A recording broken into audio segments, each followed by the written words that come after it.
২৬ৰ বাবে প্ৰস্তুতি সম্পূৰ্ণ ৰাজ্যিক বিজেপিৰ পুনৰ গাদী দখলৰ বাবে সাজু হিমন্ত বিশ্ব শৰ্মাৰ নেতৃত্বাধীন ৰাজ্যিক বিজেপি বাহিনী মুখ্যমন্ত্ৰীৰ নেতৃত্বত সাজু নিৰ্বাচনী চক্ৰবেহু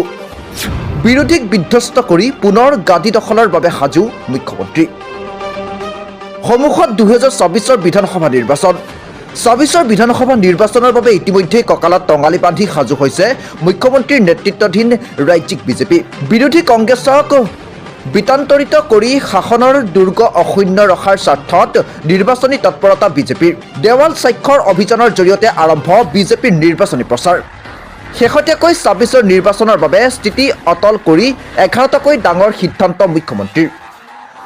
হিমন্ত বিশ্ব শৰ্মাই নিৰ্বাচনী স্থিতি সন্দৰ্ভত মন্তব্য কৰি কয় যে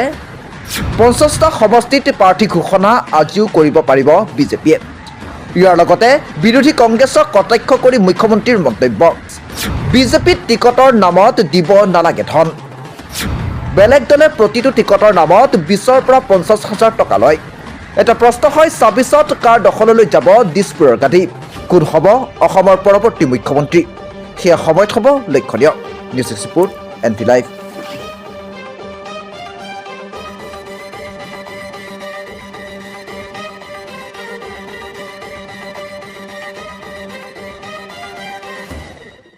ভাৰতীয় জনতা পাৰ্টিয়ে ২৬ৰ নিৰ্বাচনৰ বাবে ইতিমধ্যে বিভিন্ন প্ৰকাৰে সাজু হৈছে আজি ৫ জানুৱাৰী আজিৰ পৰা আমি ৱাল লিখন বা দেৱালত বিজেপিৰ প্ৰতীক চিহ্ন অংকন এই কাৰ্যসূচী আমি আৰম্ভ কৰিছোঁ আজি ৰাজ্যিক সভাপতি দিলীপ শইকীয়া আমাৰ ইলেকশ্যন মেনেজমেণ্ট কমিটিৰ আহ্বায়ক প্ৰদান বৰুৱা আৰু মই আমাৰ দিছপুৰ বিধানসভা সমষ্টিৰ বিধায়ক অতুল বৰা আমি সকলোৱে